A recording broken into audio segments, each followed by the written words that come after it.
So, my dear friend, today we examine we know about the hemiparesis.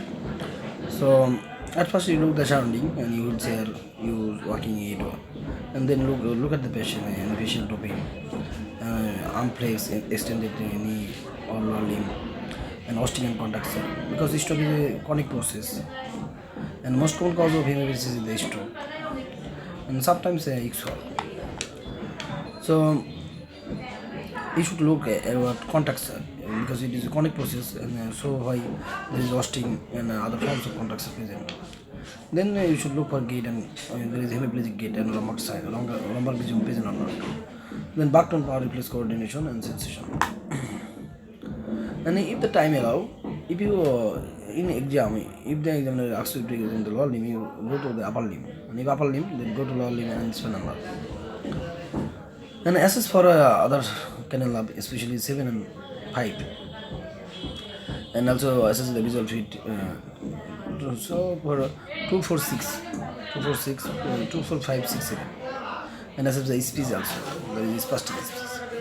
And then you look for sign of the underlying etiology, such as fingerprint mark for diabetes, star staining for smoking, and things for pulse, atherosclerotic sign, and look for bruising and anticoagulation is or not, and also the carotid buoy and listen to the heart for murmur. Then you should look for complication. So one of the things is cause. For the cause, you should look for atherosclerotic, diabetes mellitus, and buoy and heart. And for the complication, you should look for DVT, and again presence of catheter in the tube, tube, and assess the functional assessment of the patient by holding a glass, holding a pen, or by doing a buttoning like this. So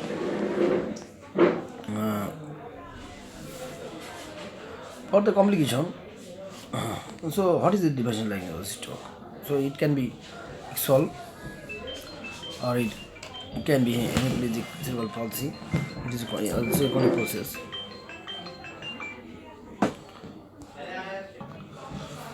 So it can be sometimes called hemiparesis, especially after seizure, and hemiplegic migraine, and some ischemic mimics such as sepsis, hypoglycemia, and demyelination. And in this differential, there is usually confusion, and it is not the sudden onset, and it is usually not complete.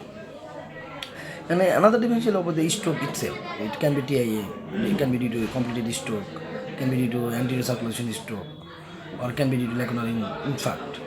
When you say the lacunar infarct, when there is no higher cortical dysfunction, this is the focal sign, and no visual field defect. Usually, in that case, we call it lacunar stroke. Lacunar stroke is usually the only the motor manifestation. So this is the differential. It can be ixol, it can be due to migraine, hemiplegic migraine, or can be due to thought paralysis. It can be the other cause of loss of consciousness, such as sepsis, hypoglycemia, demyelination, like this. So how can you investigate the patient? So you can do first line investigation, second line, third line investigation. First line investigation, you go to the predisposing precipitin factor of stroke, such as fluid blood count, urine analysis, electrolyte, oxygen test, lipid, fasting blood sugar, and clotting skin. And do the ICG and echoes X-ray, and then you do the CT scan to explain the hemorrhage for the minimum purposes. Then you can do the second line investigation to evaluate the etiology for the carotid Doppler 24 ECG monitoring, echo, MRI, and then you do the third line investigation to explore the rare causes such as vasculitic and thrombotic screen. Vasculitic and thrombotic screen to include NAN, APS, factor 5, potency proteins, antithrombin 3, ACV, civilization, and babulicon. There is paradoxical MRI present or not for this purpose. And the management. And first, in the stroke, you also do a ABCD score. And one of the differential of stroke or stroke initial presentation we call mini stroke.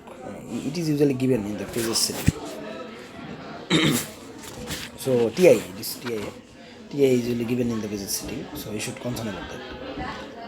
So how can you give you anything? First ABCD are within circulation, and then exclude other differential by doing hypoglycemia, blood, ECG, echo.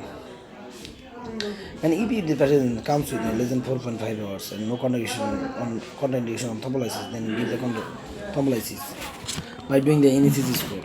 So 5 to 20, we give the LT place.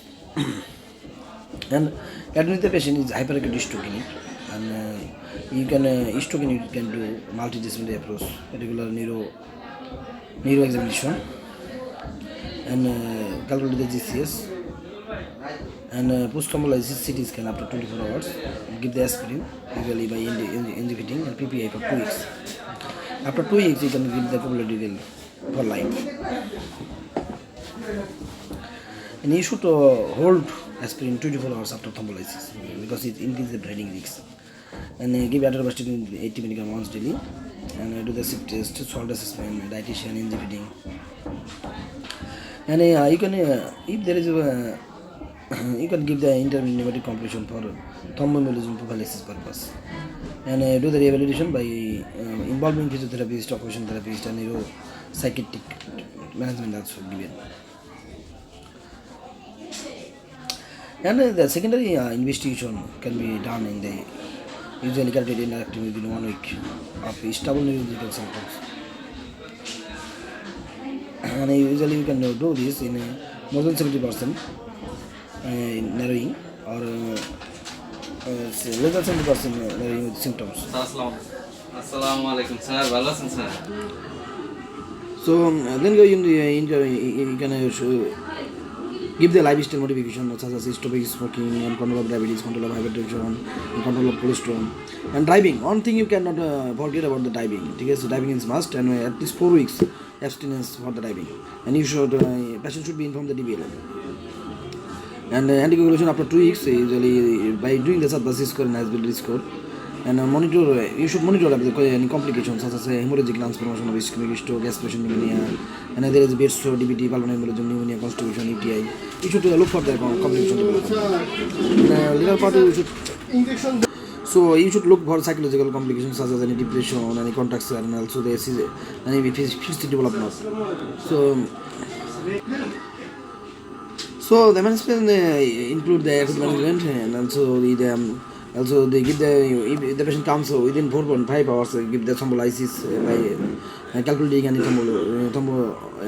contraindication present or not, and then the regular neuro care, and also the aspirin, atorvastatin, SIP test, and we must not forget about the diving, salt, dietitian, NGT feeding, and the rehabilitation. This is very much important in stroke patient, and to see if the low complication, any complication develop, pulmonary embolism, pressure stroke, pneumonia, constipation, UTI, depression, seizure. So there are many things to forget in stroke patient. So you first examine the patient and look for any complication and underlying cause, and look for visual field defect, weakness, upper limb, lower limb jerk, and also the cardiac buoy, picotomy examination, pulmonary embolism to look for pulmonary embolism present or not, and then there is any homonymous pneumonia. This is very much important in stroke patient, homonymous pneumonia. So how can you present the patient? So he can give the information to the examiner. Yes, this patient has left hemiparesis, it is going increased stone, pronotity, periodal weakness, increased replaces clonus, abdomen, plantar, hemiparetic gait, and upper limb has held in a flex position and lower limb in extended position. There is a wheelchair walking it by the side. There is no circular sign coordination defect. There was a left-sided sensory loss present. Then the left-sided upper motor facial weakness for it expired. There is a left horn anemia, no obvious visual defect. There is no dysarthria dysphasia, and you should look for complication DVT and function of left arm, and your differential diagnosis can be solved. Hemiparesis, migraine, hemiparesis, cerebral palsy, and do the investigation, first line, second line, third line investigation, and give the management of the patient. So this is how you can evaluate a stroke patient. So thank you, my dear friend, for your patient here. Thank you all.